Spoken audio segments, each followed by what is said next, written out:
Գրվածուն թե մի հարգելի հետևողներ, իրավիճակը այստեղից լարված է կարմիր բերետավորների, ոստիկանների և քաղաքացիների միջև։ Ոստիկանները շարունակում են քաղաքացիներին բերման ենթարկել։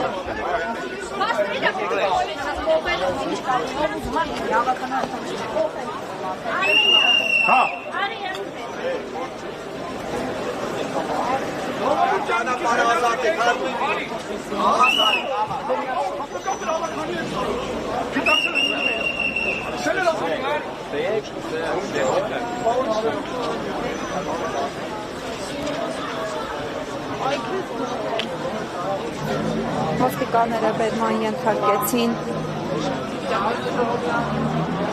Երևանի ավագանու ընդդիմադիր խմբակցության անդամներից մեկին,